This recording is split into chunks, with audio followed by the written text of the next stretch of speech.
Is this cheating? Travel cheating? Depends, because I think if you're saying that it's cheating, it means then it's some kind of sport or... I don't know. I think travel should be a personal thing. And I think a lot of this counting countries kind of takes away from that in these ways, because that's how you end up with people doing stuff like that rather than actually caring about experiencing the place or the culture. So again, there's a lot of different opinions on this. There are also some stories about people looking into another country and claiming that's enough. That you have then been there, even though you're a few hundred meters away. I mean, we had Indian food last night. Did that count as visiting India? Well, every time we go to IKEA, you claim to have been to Sweden. So, hey, I don't know. Hey, it's got the meatballs, the flag. Well, there you go.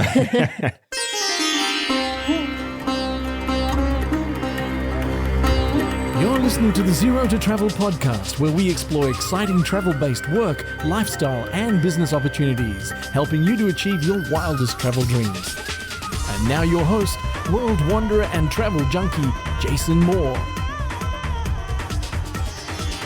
Hey, it's Jason here with ZeroToTravel.com. Welcome to the show. Thanks for hanging out, letting me bring a little travel into your ears today. This is the show to help you travel the world on your terms, to fill your life with as much travel as you desire, no matter what your situation or experience. And I can't think of two other people I know who have filled their life with more travel than those two that you heard at the top in that clip. And I could listen to them talk travel all day. That is Gunnar Garfors and Jacqui Kunz.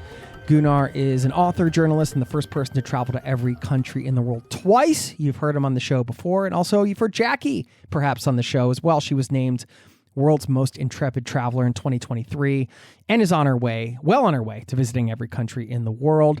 And they are the newest members of the Zero to Travel host collective. And there's a reason, because I've interviewed a lot of people in the travel world, and I know a lot of people personally that are well-traveled. So my sort of travel Rolodex, to use an old school term, is pretty large. If I want to tap somebody for advice on travel, I have a lot of people I can reach out to, thankfully. But who's at the top of the list? It would be Gunnar and Jacqui. They're based in Oslo, where I live. Gunnar is actually Norwegian. Jacqui's from the States. But, I don't see them very often in person because they're barely here, traveling all the time.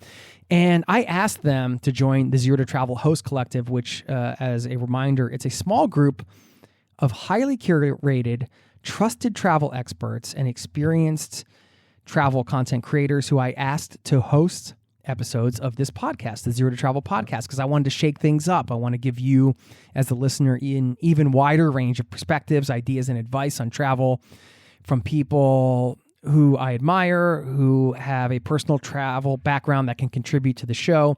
So it's the same format you love, same good vibes, just different hosts from time to time creating episodes that, as a fan, I'm also excited about listening to and learning from.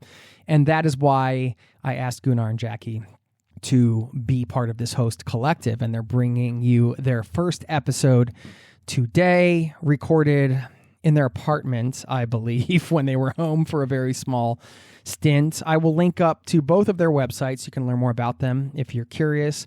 Jacqui is on Instagram at JACQKUNZ, and Gunnar has a website at garfors.com, GARFORS.com. And stick around on the back end. After you hear their episode, I am going to share a couple quotes that perhaps captures the unseen dangers of travel. Stick around for that. And lastly, don't forget to sign up for our newsletter over at zerototravel.com/newsletter. Free to sign up. You get all the updates on the pod and the stuff going on off the pod. It's a great place to keep in touch, and it is free. Without further ado, here is Gunnar and Jacqui giving you their expert advice. They are true experts on travel to quote-unquote dangerous countries and some other tangential topics that come up around that, like you heard at the top, talking about what counts as a country visit and, some other things. And they have great chemistry, and they're so fun to listen to. So I hope you enjoyed this one as much as I did. Stick around on the back end. I'm going to leave you with a couple quotes to wrap this one up about the unseen dangers in travel. Are these dangers lurking around for you right now into the coming year? Perhaps if they are, this might drive you to make some decisions about your travel. So I'll wrap it up with that. Here is the episode featuring Gunnar and Jacqui from the Host Collective. Thanks for listening, and I'll see you on the other side, my friend. Cheers.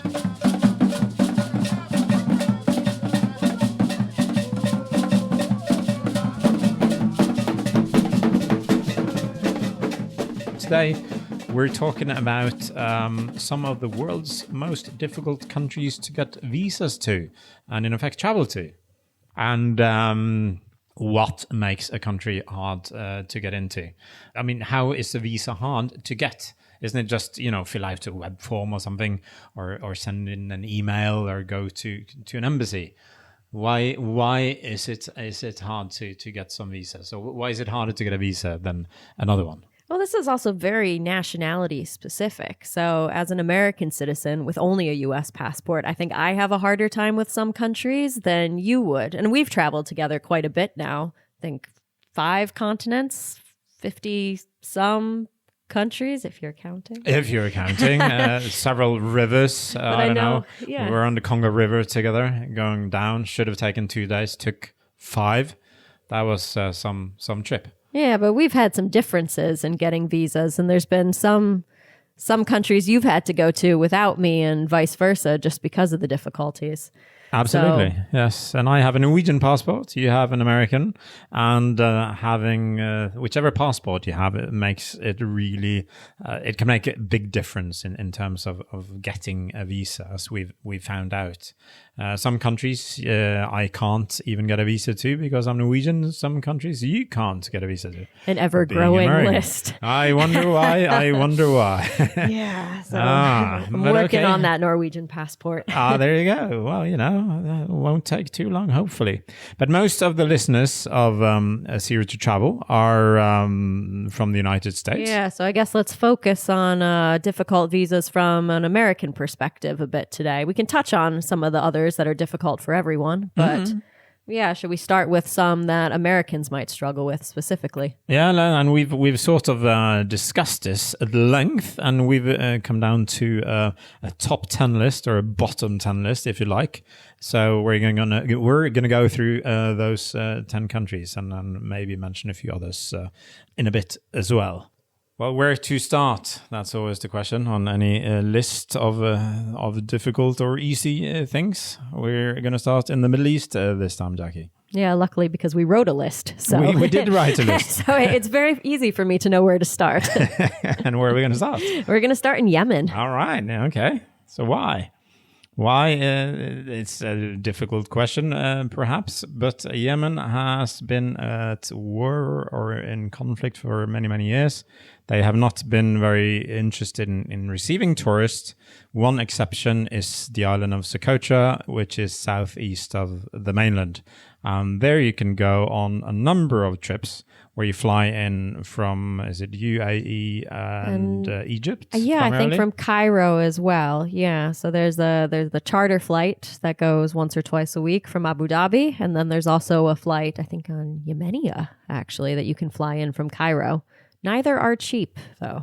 No, it's quite an expensive destination, but Socotra is well worth it. It's one of the most unique islands in the world, many people say. Yeah, I think they often call it the Galapagos of the Middle East or something like that. Yeah, because there's a lot of endemic species that don't exist anywhere else. So particularly the dragon blood tree, I guess, would be the most famous that maybe people had seen before. Okay, is it worth going? Because you were even stuck in Socotra. Yes, and we did get stuck there for an extra week because the charter flight was canceled. But no, 100% it was worth it. So it's a bit rough. I think it has gotten a little bit more tourist infrastructure since I was there. So this is going back now to 2021 when I visited, where there was no cell service. There's very, very little Wi-Fi in the capital, Hadibo. Hotels were quite basic, but functional, running water, air conditioning, electricity. But most of your trip is going to be rough camping, but 100% worth it. And even for 2 weeks. Yes, even for 2 weeks. Well, at the end, it felt a bit much just being in Hadibo, but it's definitely worth it. And if you do want to go for longer, I would plan some activities. Absolutely, yeah. I haven't been to Socotra, only but in you've mainland. been to the mainland, yeah? Only been to the mainland a couple of times, and the first time, that was before the war, and it was not a problem to get in there to Sanaa, the capital. The second time, I needed a fixer. I traveled in on a press visa as I was researching a book, traveled to Aden then, and I think it was a good idea to have a fixer, actually. Yeah, especially with the situation these days. So having a fixer or even some friends that are familiar with the situation is really important for the safety aspects. I was coming in there with my photographer, and we were asked if we could shoot a machine gun because the security situation was so bad, according to the fixer, that the fixer and the driver might very well be killed, and in that case, we had to fend for ourselves. So that was my first and yet only time to fire a machine gun. That doesn't happen a lot here in Norway. It doesn't actually. No, luckily, happens a bit more in the US, perhaps. Unfortunately, yes. Let's not get into that too much. But yeah, Yemen is certainly on the hot list of slightly difficult countries to travel to. You will need a guide of some sorts. Alternatively, in theory at least, you can get a sponsor, meaning a letter from someone living in Yemen that says that they guarantee they'll look after you and make sure you leave the country. And that should also get you a visa at some one of the embassies. There has been periods, I think, where you could cross in from Oman. So, but I mean, this isn't really the official way. It certainly is not the official way. It's like slipping a little bit of a bribe to the border guards there, and they'll let you cross into the closest village just for the day. So it depends. If you want to get in just to tick off Yemen and say you've been there without really seeing that much, I guess that's your way to go. But if you actually want to experience Yemen, it's going to be a little bit more difficult, cost a little bit more money.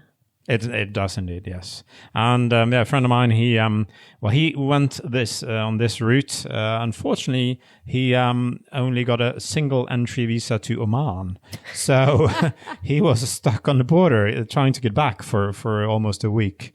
And the ambassador had to get involved and so on and so forth. So yes, if you're going to go down this route, we don't recommend it. It's not legal. It involves bribery. Fine to do. I just think that it's maybe a bit of planning needs to go in place. Yes, and multiple visa to Oman. It's, so focused on getting in, he didn't worry about getting out. No, well, he ticked off the country as it were. He was there for a day or half a day, and went to the nearest village and got a tiny bit of an experience of the country. Hof, I think, is the village down there. Yeah.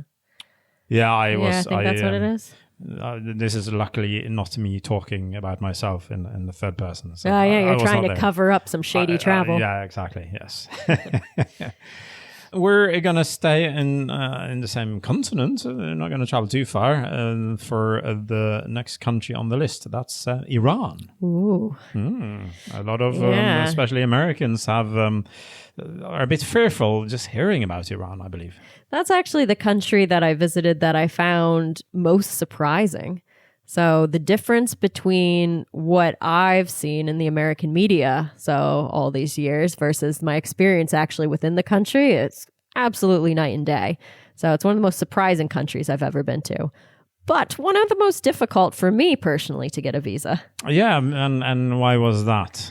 So as you know, I have the U.S. passport. So Americans, Brits, and Canadians can only go on government-approved tours. So with a government-approved guide, they have to submit their itinerary in advance. I think this has been going on now for a few decades, that it's been quite restrictive for us. And you worked for, let's say, an organization that sounded a bit sketchy? Yeah, I worked for a British education organization for many years. And when I applied for the visa, I had to submit my CV. I had to submit my social media handles, my LinkedIn. So, and they must have combed through all of that because then they came back asking what I was doing working for the British government. I see. And you were doing educational work. I was writing, basically at that point, my job was like writing songs for children for like their curriculum, like little children's nursery rhymes.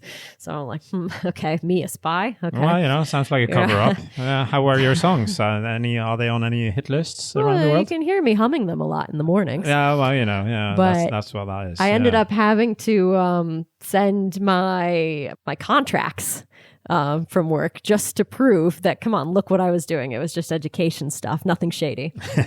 And they did end up approving the visa, but it took about 2 months for me to get it. And that's with me harassing the company I was going through a few times, kind of to push and see what the situation was. But you were not supposed to go there alone, although that seemed to be what ended up happening in the end.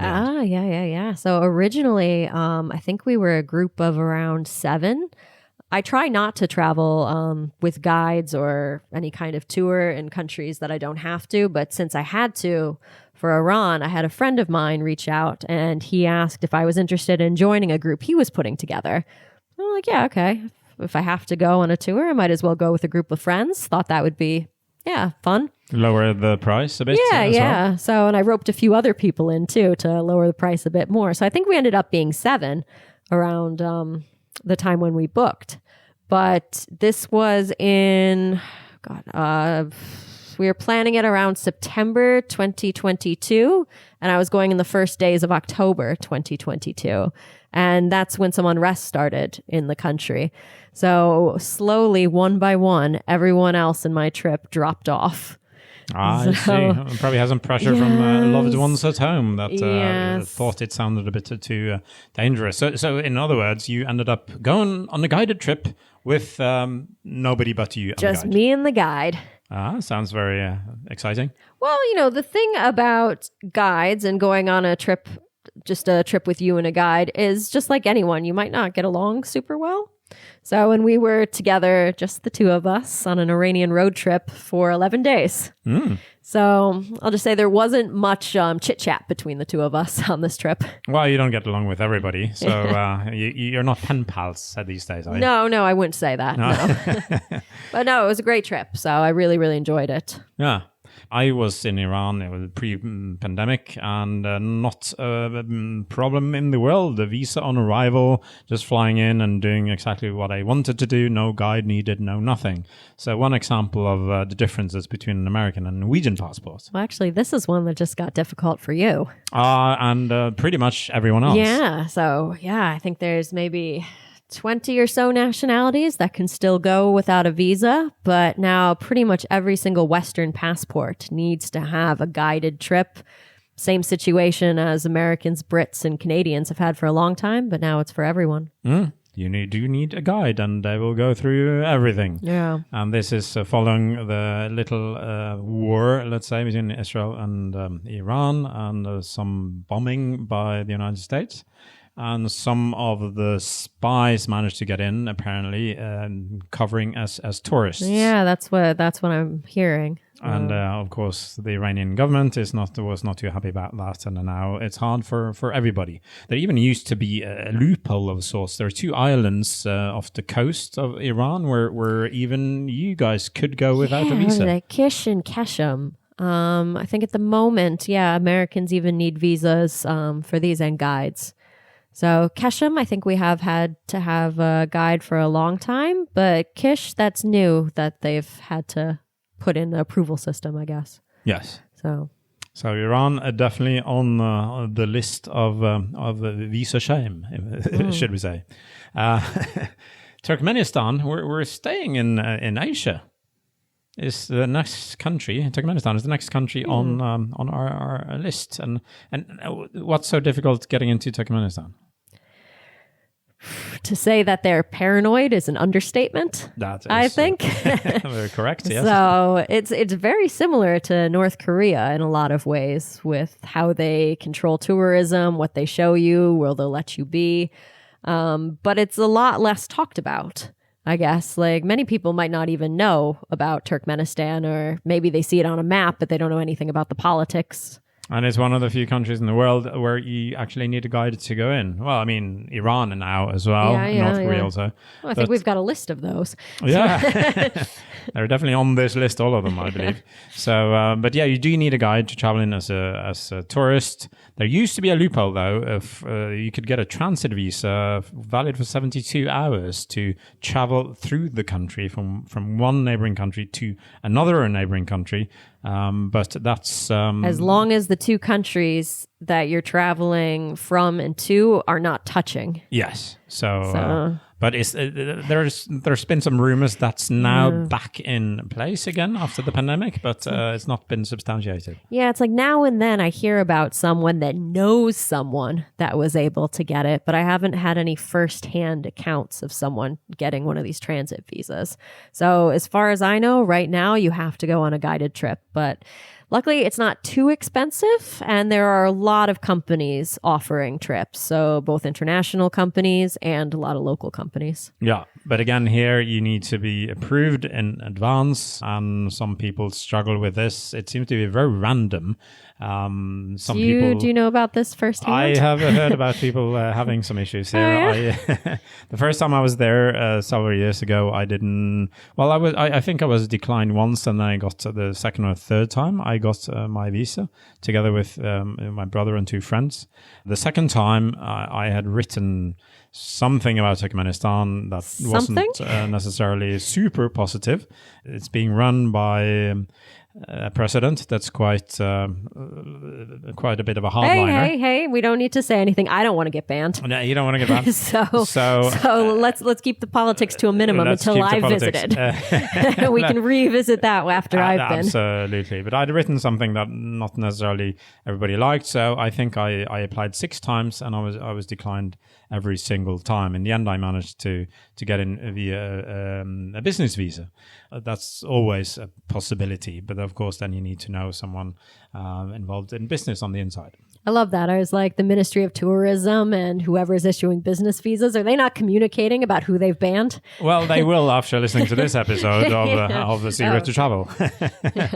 But yeah, it's a bit of an issue. But yeah, unless you're invited there on business, you will need a guided tour. They will not even take you on the tour until you've been approved as a traveler by the government. So you can't just decide to go to Turkmenistan. They need to let you travel there. Yeah, but luckily this is also one similar to Iran, that when you apply and pay for a trip through an agency, they're going to handle all the visa stuff. So it's a difficult visa, but you don't actually have to do any of the legwork yourself.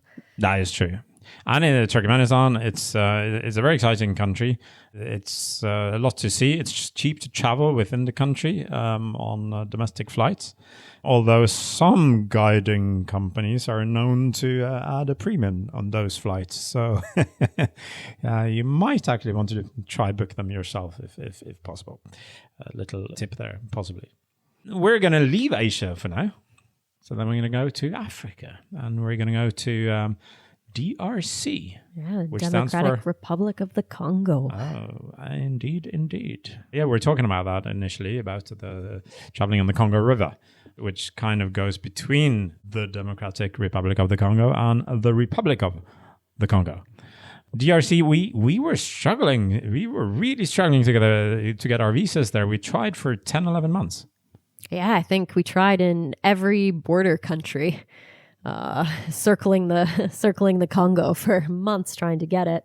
But it's a funny one because there's many different ways to get the visa. It just depends where you're going and how long you want to be there. That's true, and it also depends on embassies and border guards and your passport, your residency, security situation. And we're trying to get in as normal tourists, and there are a couple of loopholes there, at least a couple, because you can go on is it gorilla hiking or volcano watching. Volcano watching? Well, you watch the volcano and hopefully it erupts. No, you hope it doesn't erupt. Well, you know. That's bad, Gunnar, bad. No, but you want the photos. Oh my God. Oh, Jesus. Okay. So what do you call it? Volcano? Trekking, I guess. Volcano Yeah. trekking. Well, if you're trekking No, you inside don't the want volcano, it you to certainly erupt hope. because the volcano has erupted in 2021, the one on the border with Rwanda, and it's actually quite awful for the local communities there. I had gone my first time. Oh God, this is thinking back. I think it was 2015, 2016 was the first time I had visited the DR Congo. So it was one of those dream trips for me. So I'd been to very few countries at that point, but I had that in my mind. I needed to go. So, and I went on a park visa through Virunga National Park, which is right on the border with Rwanda. So, and that's where you find the volcano watching and the mountain gorilla trekking. So it's one of 3 countries in the world that has a population of mountain gorillas. But now, unfortunately, since the volcano erupted last, I believe it was 2021, that was the last eruption, the park has been closed, and there's been a lot of instability in the region, especially in recent months. Yeah, there's been some fighting between, let's say, forces backed by Rwanda and Congolese forces. Yeah, but just to the south, you have Kuzibega National Park. So, and while they don't have the volcano or the mountain gorillas, they do have lowland gorillas. So you can still visit that park and visit the lowland gorillas. But what's nice about the park visas is once you book whatever it is you want to do through the park, so gorillas, just trekking, there's some other nature walks that you can do, they will help you get a visa on arrival. So then you can just show up to the border and get the visa put into your passport. So that's the easiest way, I think, by far to get into the DR Congo.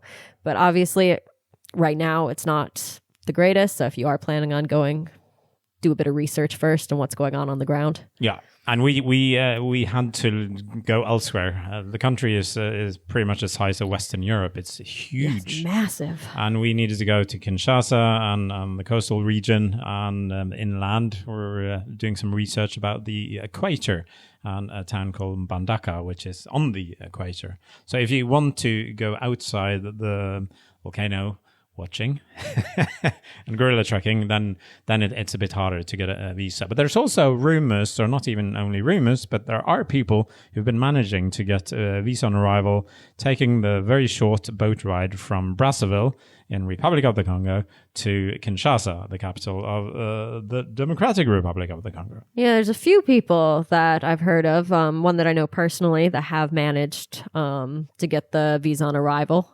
recently. So I believe it's a transit visa. So you can stay for up to 7 days, but it's restrictive on where you can go. So you have to stay around Kinshasa and you have to do it through a guide or company.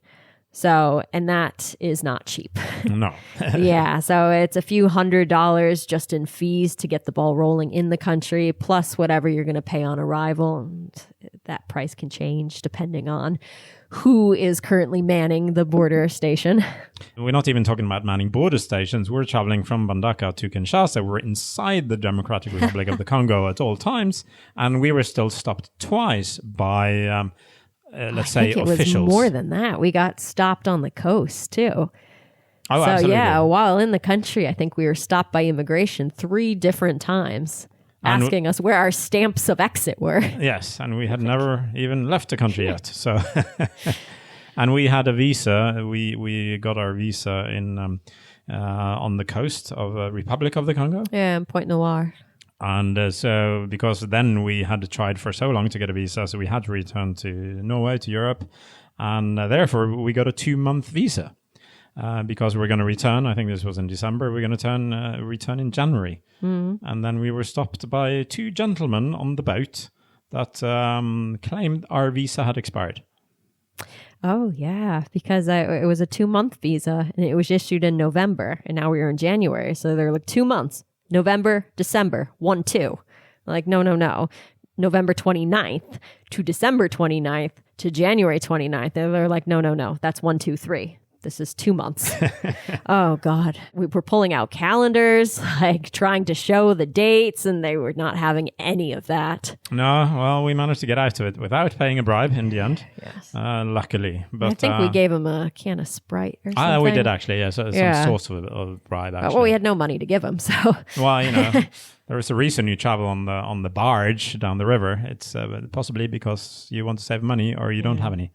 Yeah, so the DR Congo is so difficult because you have to get the visa in your country of residence, and they also will just arbitrarily deny you.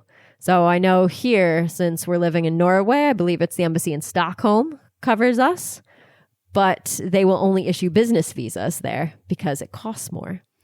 So then they can get more money out of you. But you can't travel around the country on a business visa. You're going to constantly get stopped and have to pay off immigration each time because you have the wrong visa. So, I mean, that's fair. You're going to get stopped because you have the wrong visa, but that's the only one they're willing to give you. So it's... it's a bit of it can be a bit of a hassle to travel around the DRC. It's a wonderful country, though. Well worth the effort. Oh, for sure. I don't know. It's so huge as well. So yeah, it's also have everything there. Even a small coastline with a few beautiful beaches, but you can hardly see the coastline on the map because they're so small. Yeah, we're near the mouth of the river. Yeah. We're gonna stay in Africa for our next country as well, Niger. Do I say this correctly? I think so. Yeah. Well, we're not fluent in French, any of us, but that's the language they typically speak in Niger. Niger is quite tricky, and it's been sort of locked off for tourists for quite some time. The government has not been willing to give visas to anyone. There was a period where people could get a visa for 24 hours. They would then keep your passport in the airport. Yeah, it's just a bit of instability. So, I mean, you can see it as the country kind of looking out for tourists. So they don't want the bad press that would come with anything happening to anyone. But there was a group tour sometime within the last year. I can't remember exactly when. Maybe it was about a year ago. And they, on arrival, had their passports taken. They were put in a hotel and then eventually deported from the country. So that kind of set the ball in motion for all of these, the talk of it becoming a difficult country to get into. My first time in Nigeria, I was given a free bed. In prison? In prison, yeah. So, and a free flight back out again. So, nice. Very nice, very nice. Okay, lovely. question. Did you count this as a visit? Absolutely. I was certainly, I was not in only the airport. So they drove me downtown to Niamey and the central police station. I was actually allowed to go and purchase some stuff in a kiosk nearby the police station. And then I was taken out again, to the airport and put on. So you were in prison, but you were allowed out. Well, we got friendly, let's say. Like prisons in Norway. Well, prisons in Norway are quite nice. Prisons in Norway, I have actually been in a couple, only for speaking engagements. Okay. But they do look. You saw my face there. Like, what haven't you told me? They do look quite a lot nicer than in Niamey in Niger. But a rumor is that it's slowly opening up, and there are some tour companies that are now trying to offer longer trips than only 24 hours. Yeah, but there's a bit of an issue for Americans. So if you try to get the visa in the United States, they're going to deny you. But they will tell you that you can get it in an embassy abroad. So in the U.S., I don't know why, but they're not issuing any. But abroad, it's fine. So Americans need to travel to get that visa. That makes total sense. So what's the purpose of the embassy in the U.S. then? I mean, the consular section of it. I guess maybe there's some citizens in the country that they're looking after. So yeah, I think as travelers, we often have this idea that embassies exist to give us visas. And if you're not going to give us a visa, what's the point of you? Well, exactly. Yeah. I think sometimes we forget that they're actually there to serve their citizens first. That is fair, actually. Yeah. Well, I can see that actually. But from a traveler viewpoint, definitely the consular section is usually the most important one. The next one, Jacqui, is Russia, the world's biggest country. What are we going to say about Russia? I mean, there's a lot to say about Russia, naturally. Also, since the war with Ukraine, the country has been a bit more difficult to access from a lot of borders. Many borders, especially in Europe, are closed. But visa-wise, how is it to actually get in as a tourist? Well, it actually hasn't gotten much harder for Americans since the war. I think it's actually gotten easier for you. Yeah, well, except, to get a visa. Get a visa, yeah. Because now, Norwegians or most Europeans, we can easily get an e-visa. It takes a few hours usually, possibly a day or two. I think I got mine last time in a matter of hours. And then the problem is to enter. But the easiest from Europe is going into Kaliningrad from Poland. Otherwise, you have to fly from Istanbul or Dubai, are probably the most and I think routes. you can cross in still from Estonia. I believe the border's still open. Yes. Yeah, so there are a few ways. But visa-wise, I mean, we get the e-visa. You are not so lucky. We are not. No. So in the U.S., it can be quite difficult because they outsource the visa to a company that can be quite costly. I think it's $500 when I last looked into it for an American to get the Russian visa, but it is good for 3 years. Okay. I want to say. So if the moment you get in, you can go in as many times as you want the next 3 years. Yeah, and it's quite generous as well. I think you can stay up to 90 days per time. So it's a quite generous visa. If you do live abroad, it is much easier to get them at embassies in other countries. So Georgia is known for being quite easy. Portugal, I believe, is another one that's really easy to get the Russian visa. Norway can be easy. Then the same cost applies. Right? No, much cheaper. Okay. Yeah, so it's just the embassy in the U.S. that doesn't issue. But in other countries, it's much cheaper and you have more options as well. So you can get the single entry, 90 days, multiple entry. According to your travel needs and wishes. Yes. And budget, I suppose. Yeah, but this is ignoring the ethics of traveling to Russia at this time as well, which is an entirely different conversation. Absolutely. And let's talk a bit about ethics a bit later, because that applies to some other countries as well. That's pretty much about Russia, I would say. Should we jump to the next one? We're going to Africa again. Yeah, back to Africa. And this time, the Libya. North. Libya is, that's also known for a bit of unrest, bombs, grenades, and most people remember it from the days of Gaddafi. Yeah, well, today they de facto have two governments, so they're really split in two at the moment. Well, that applies also to the visa or getting into the country, doesn't it? Yes, yeah. Mm-hmm. So you have to potentially, if you want to visit all of Libya or both parts of Libya, you need to handle two governments and two visas. Yeah, so because the west of the country doesn't recognize the eastern visa and vice versa. So how to go about it on the west side with the capital Tripoli, you will need a guide or a guide company, I believe. Yeah, it flips back and forth. So about a year ago, there were a lot of travelers that were reporting they were able to get the e-visa without putting a guide in. So you are required to fill in a sponsor, but people were able to find sponsors on couchsurfing, hotels, people like that they were able to use, and the visa was still being issued. But then one day that just kind of stopped. So, and since then, a guide company has been necessary. And some people even say the guide has to pick them up at the airport before officials will let them leave. I have heard about people trying to travel into the country, being stopped at the airport and sent back out again. Or even with a guide. Yeah, I remember that happening. Yeah. So, Libya can be tricky, but but this is the west part of the country with Libya, with Leptis Magna, the amazing old town or ancient town that was discovered not too many years ago. It's one of the best preserved ancient towns in the world because it was covered for hundreds of years by the sand of Sahara. And I think it was Italian archaeologists that found it. I was there all by myself. That was a town that used to be the home of 60,000 people. And I was walking the streets there alone. That was surreal and very much recommended. But how about the east? Sort of the Benghazi would be the main town there. I have heard rumors you will have to bribe your way in, more or less. I know a few people that have tried to fly from the west of the country to the east into Benghazi, and then they're hit with a $500 fee at the airport, which is more or less a bribe to officials of sorts. It doesn't sound very legitimate, let's say. Yeah, now some people have snuck in, but obviously that comes with a lot of different safety concerns if you're going to try to cross by land. Yeah.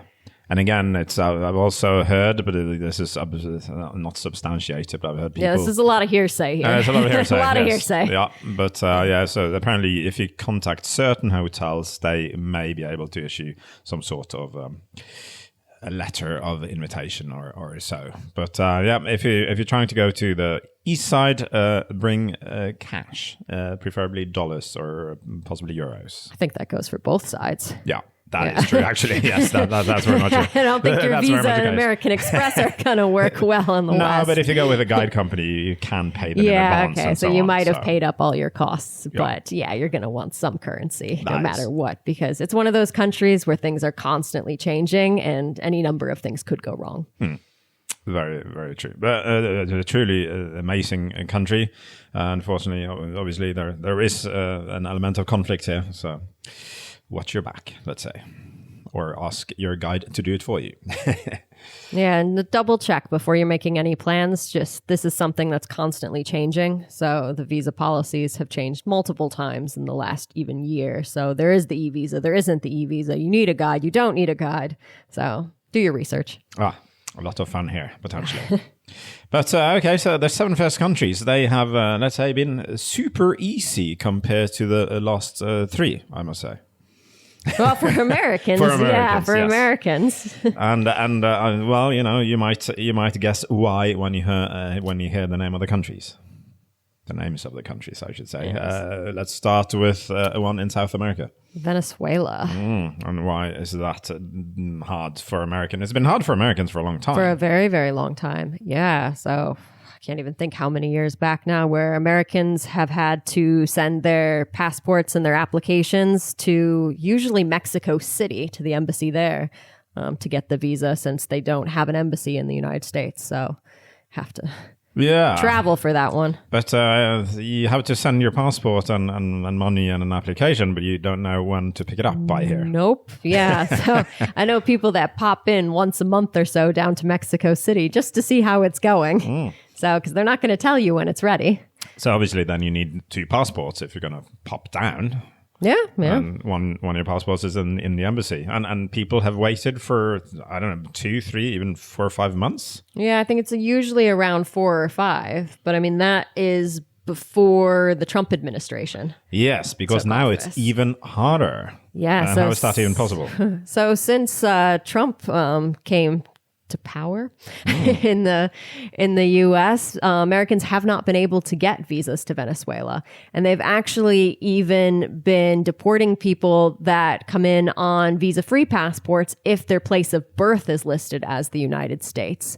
Because then they know that this person also might be American. Might very well be an American. I guess most people born in the US automatically become a citizen. Yeah, with a few exceptions, but usually yes. Yeah.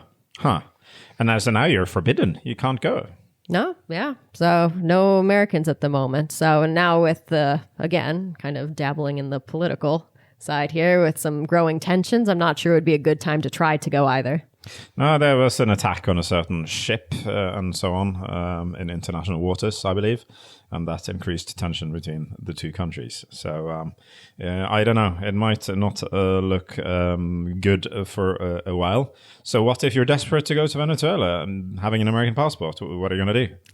Wait. I think you and I were recently talking about this, and I'm not really that risk averse overall. And even I said I'm not sure it's the right time to attempt this one. No, of course, again, for me as a European or a Norwegian, it's no problem going to Venezuela. Visa on arrival, just get a stamp in my passport when I land or come by ship. So And there are, of course, people who manage to sneak across the border. I've heard a couple of those, but that's not recommended either. No. Just a quick story. I actually had a friend that did that. He paid some traffickers to take him in from Colombia. But the issue is when you don't have a visa or a legal stamp in, every single police checkpoint you cross is going to want some kind of bribe. And he ran out of money within 2 days. So then he had to make sure he had enough to sneak back out. So he had to turn around. So after 2 days, he'd run out half of his money and he needed the rest and to get back out. He needed to get back into Colombia. Yeah. Okay, well, maybe not recommended. So maybe you want to wait this one out, potentially. More fun for those of you that like challenges travel-wise. Chad. Yeah, Chad. That's 1 out of, this is a fun fact, is 1 out of 10 countries in the world with 4 letters. Is that a fun fact? I believe so. Okay. Or is it 12 actually? No, so now it's not a fun fact anymore. I can't even get my numbers right. Well, fun for some. I believe it's 12, yes. Yeah. It's fun for some. But Chad, again, your person in power, Donald, has made it difficult. Yeah, so I think we've now banned people from 12 different countries from coming into the U.S. at the time of recording this podcast. So that is a list that there's always rumors that it could be changing. But Chad, being one of those countries, decided to immediately respond and in the spirit of reciprocity, banned us as well. So they are allowing Americans that received their visa before, I believe, June 9th. Was when the ban went into effect. Okay. So any visa that was issued before that date, they will still recognize if it's valid. But since then, they have not issued any new visas to U.S. citizens. Huh. So that's, again, also quite hard or even impossible. Yeah, I would say, impossible on a U.S. passport right now. So It is still, you can still go if you're a journalist, business interest, humanitarian visas, but tourist visas, not happening right now. How about if you're one of the lucky ones with dual citizenship? Then you're fine. Yeah, then you're fine. Okay. Yeah, then you're fine. That's another one. If you want to become Norwegian, it only takes 7-8 years. Yeah, it's no problem. Once you get into the country. Yeah. Well, things do take time sometimes. So Chad is hard, but we will see. Is this the only country out of the 12 you have banned from entering the US that's been vengeful and gone on a revenge spree? There are a few that have said that they were going to make it harder. I think there were some rumors coming out of Myanmar, Burma, that they were going to ban Americans that actually never came to fruit. Sudan has made it very difficult for Americans. There's been a few that have been able to visit the port, but a lot of guide companies are saying that they're not going to take American citizens just because of the high risk involved with even obtaining the visa. Yeah. Okay. Well, that does make sense. Yeah, it makes sense. It's completely fair. I mean, as an American traveler, I'm a bit sad when I can't go somewhere, but at the same time, you have to understand why countries are doing that. Yeah, there are many reasons not to travel to certain destinations, and not getting in is only one of them. Well, we're down to the final one, and maybe the most difficult of them all. Are you going to do the drum roll? Should we do a drum roll? Yeah, well, you're very good at playing drums, I believe. Obviously, I guess many of you have already guessed North Korea. And why is that so difficult? It's sort of been closed since the pandemic. But that's a bit hard. Before the pandemic, anyone else could travel. It's been closed to Americans for much longer. Yeah, and what's the reason for that? Yeah, in 2017. So I believe it was after the death of that tourist that was then sent back to the United States in a coma, and then he unfortunately passed away afterwards. But during the first Trump administration, Trump passed a ban on U.S. passports from being used to travel to North Korea. So this is the only one that the U.S. actually bans us from going to. So I see. So does that mean you can sneak in as long as you don't tell your own government? Will the North Koreans let you in on an American passport? Nobody's quite sure. Nobody dared to try. No. So, because nobody knows what exactly is going to happen from the U.S. side if someone does sneak in. So people talk about it. I'm always very curious to see what goes on, but no one so far. Yeah, and this is a country which is hard for almost everybody. So it's closed for pretty much anyone except for Russians and Chinese tourists. With a few exceptions. Yeah, and those are... So there was the marathon a few months ago. And they wanted international athletes to come. International athletes mostly being YouTubers, bloggers, extreme traveler types. Yeah. They are missing one country and are desperate to go in. Yeah, so there are opportunities like that. So and that's an annual marathon, I believe. Yeah, it's either once or twice a year. Yeah. I've been seeing some adverts for it next year where people have already begun applying to join, because right now it's effectively the only way to visit the country for non-Americans.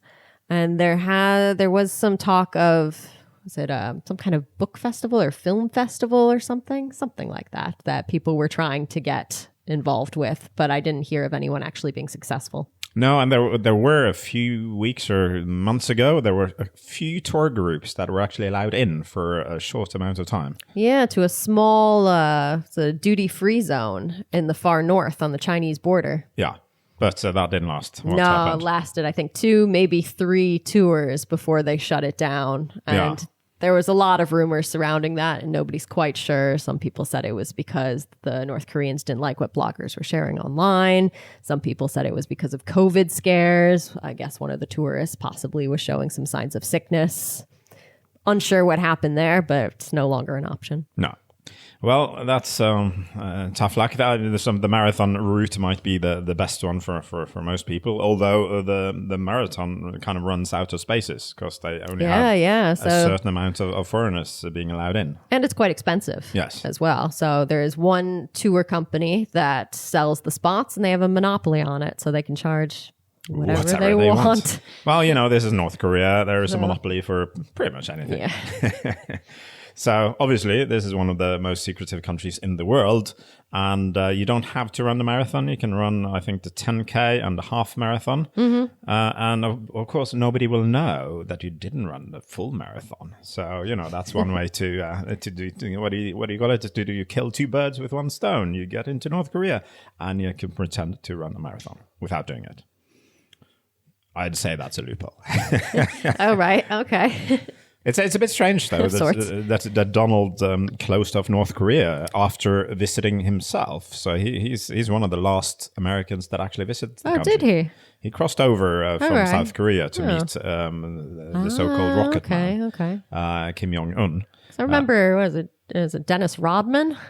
I think he was sent in. Was always in there? Yeah. Yes. Okay. I remember watching him growing up on the Chicago Bulls. So. Yes.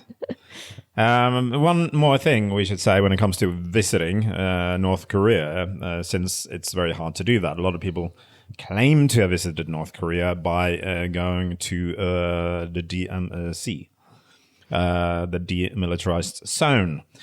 In the travel community, people are kind of frowning upon this. Yeah, I can see your opinion on it coming out here a little bit. Oh, do you know? Yeah, so that actually started because the Guinness Book of World Records started recognizing people that had been to not just the DMZ, but you have to go to the JSA, the Joint Security Area. Yeah. Is that what it stands for? Okay. They recognize that since it technically is shared territory. Guinness Book of World Records was recognizing various travel records that claimed that as a visit to North Korea. So that kind of legitimized it a bit within certain travel circles. But again, I mean, travel is incredibly personal. If you feel that that's a sufficient visit, then that's up to you. If you don't, again, personal opinion. So let's just say a few things about JSA. It consists of, I think, 7 or 8 wooden sheds. Blue huts. Blue huts. And you can enter from either side. And the huts are exactly on the border, so you can cross them, I think, 3 or maybe 4 meters into the other country. But at all times, you will be inside the cabin, and there will be soldiers from the other nation looking through the door with a window in it, making sure you don't do anything you're not supposed to do. So if you count being in a shed 4 meters into another country as having visited the country, okay, it's a bit far-fetched, I would say. Yeah, people count some wild stuff these days. I think they absolutely do. Yes. Anything for the gram. Yeah. And even, as you say, some people, they haven't even been to the JSA. They've only been to the DMZ. They've only been in South Korea, but in the DMZ zone. They haven't crossed the border, and they still claim to have been to North Korea, which is even wilder. They haven't even technically been to North Korea. And some people, they're desperately running back and forth and throwing their phone up in the air and just hoping that the GPS will be picked up in North Korea so they can sort of claim they have actually been there. I don't know. Is this cheating? Travel cheating? Depends, because I think if you're saying that it's cheating, it means then it's some kind of sport, or I don't know. I think travel should be a personal thing, and I think a lot of this counting countries kind of takes away from that in these ways, because that's how you end up with people doing stuff like that rather than actually caring about experiencing the place or the culture. So again, there's a lot of different opinions on this. There are also some stories about people looking into another country and claiming that's enough, that you have then been there, even though you're a few hundred meters away. I mean, we had Indian food last night. Did that count as visiting India? Well, every time we go to IKEA, you claim to have been to Sweden. So, hey, I don't know. Hey, it's got the meatballs, the flag. Well, there you go. Yeah, I guess in one way or another, it's sort of in Sweden. Swedish soft power. So if I drive a Ford, am I then in the US? No comment. No comment. How about a Chevy? Maybe you're a Chevy person. Would that make it better? Actually drove a Chrysler. Chrysler, yeah. PT Cruiser, was it? Yes, I did. You're on that side. Okay. How about Dodge? Well, those were the 10 most difficult countries to visit, with a focus on having an American passport, Jacqui. And obviously, it's not an all-inclusive list, and this is something that's constantly changing. So, so what we're saying today might be out of date tomorrow. Yes. Visas are like leaves of salad. They might expire very, very fast. Or they can stay for quite some time. Is that something people say? I don't know. It is now. Did you just make that up? Well, salad expires fast, doesn't it? Typically. And so does the visa rules. They change all the time. We're going to talk a little bit because some of you listening will also say, but how about this or that country? How about, for instance, Palestine or Ukraine, countries at war? Because you should probably not visit a country at war for a number of reasons. First of all, it's dangerous. Second of all, you might draw on limited resources. You might take away accommodation. You might take away food from those people that actually live there and try to make a living. So we haven't really gone into countries at war for that reason. Yeah. So, I mean, we're talking about countries that are difficult to visit, but from a visa standpoint. So there are also countries that are very difficult to visit for safety or conflict reasons. But again, do your research. Ask people on the ground, ask locals, see what they think about having tourists. Some countries want tourists to show what's happening to the outside world, to be witnesses of sorts, where some are saying to stay away so resources can be focused on helping local populations and not be taken by tourists. Yeah. So again, it's unique to every conflict. No war is the same. No, so do look into it and maybe talk to someone that actually lives in the country in question and ask them for advice. Yeah. That's always a good advice, I would say. And never something that I always notice as a traveler will go somewhere, so front lines of Ukraine, and they'll say, "Oh, I felt safe the whole time." Feeling safe doesn't mean you are. No, yeah. So a sniper might have been watching you. A sniper might have been watching you all the time, for instance. And don't go to the front line to brag about it. That it just makes you look stupid, I would say. But hey, everyone to their own. We also mentioned ethics a bit when talking about Russia. So we can mention some examples. Some people will have an issue traveling to Russia because of the Ukraine war. Some people will have an issue traveling to Israel because of the what should we say, the genocide in Palestine. So what to say? Other places, some countries might be sponsoring war or conflict or rebels with weapons or bombs or whatever. So how, if people are concerned about this, what should I think about and how should I research this? I think it's unique to every traveler. I see a lot of shame online for travelers that decide to go to Russia. So, and obviously the visa fee does go to the Russian government, but there are ways to travel and make sure that you're staying in local guest houses, you're eating in local restaurants, you're only benefiting the local people that have nothing to do with the war. So, I personally am not traveling to the United Arab Emirates because of their involvement in the war in Sudan, because that's something that's very personal to me. So I think just remember before you shame someone for traveling somewhere that we all feel differently about things and we all have different priorities and things that we care about. So some are more on the world stage in the media than others. Indeed. And I think it's also about looking at the country from at least two perspectives. You have the government of a country and you also have the people, and those are quite often very, very difficult. You can also, if you really want to go to a country, you can minimize your spending in a way.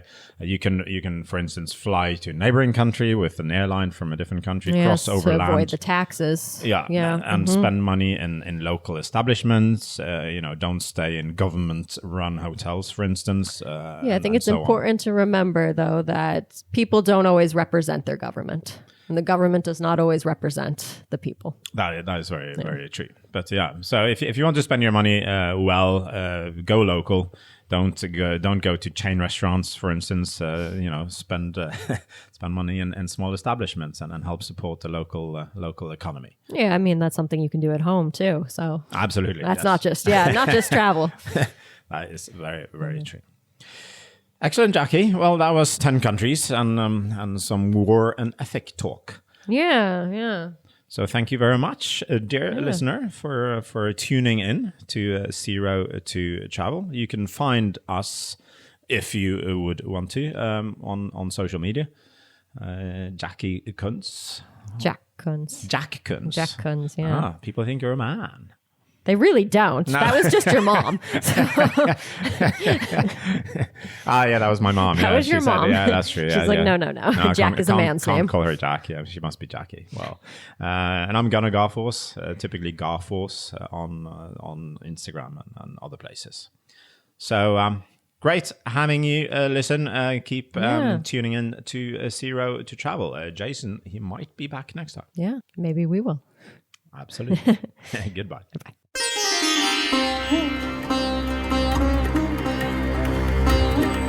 There you have it. Thank you to Gunnar Garfors and Jacqui Kunz, and I will link up to their websites and Instagrams and all the things in the show notes so you can check them out, and you're going to be hearing more from them. Again, this Zero to Travel host collective, really highly curated group of travel experts bringing you some more fun episodes like this.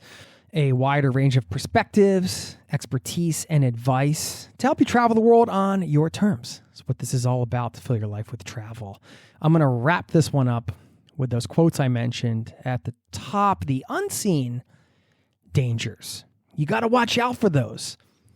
Here are 2 quotes, and then I'll just share a couple thoughts before I let you go. First, this one from Alfred Adler, who said, "The chief danger in life is that you may take too many precautions." Precautions, that's right. Second one, George Lee Mallory, who said, "The greatest danger in life is not to take the adventure." End quote. You see where I'm going with this? We can often, on the surface, think about, the things that might happen to us, all the bad things. That's what the unknown that's stretched out in front of us, whether it's a trip or, some new path in life or whatever.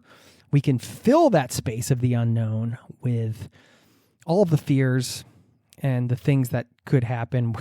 I don't know if it's just me, but as humans, generally, we can sometimes fill that space of the unknown with all the bad stuff, right? We forget, well, there's all the upside things, right? What about those things? Well, sometimes those are harder to remember, but we do that too. We can fill that space with those things too. And we have to. We have to, because there is an opportunity cost to not taking the adventure. There are consequences to not choosing X, Y, or Z thing in your life, to not choosing travel, to not choosing to start that business, to not choosing to, break up with that spouse that's no good for you. Whatever the case is, there are consequences to that. And so the non-choice also has consequences. And we know this, but I'm here to just remind you of these things sometimes when I see a theme that kind of ties in with the show and I have a chance to remind myself and the community out here about some of these things that are really core values of mine, but also aren't necessarily top of mind every day. I'm not like jumping out of bed, Mr. Positivity, go, go, go. This is how I feel all the time, and I'm 100% on point. That's not it. I need this to remind myself. And these are things that I believe are helpful in life, but I need to remind myself of them. And why not share it here on the podcast? So those quotes and the subject matter today is sort of quote unquote dangerous countries and things and risk and all that kind of stuff. There is this unseen danger in not choosing X, Y, or Z thing that in your heart and your soul, you want to do, or maybe you need to do. I needed to travel. I just felt that in my soul. I needed it.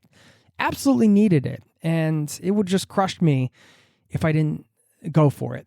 It just wouldn't have been, I can reflect back now and just so appreciate that I did, with hopefully some encouragement, the right words along the way here and there. It's not easy to take the unconventional path, but remember, there are dangers in leaving that path not trodden. Can I say that? I don't know. Not going down that path, I guess. So anyway, that's a bit of a longer rant than I thought I would share here, but I'm just putting it all out there for you.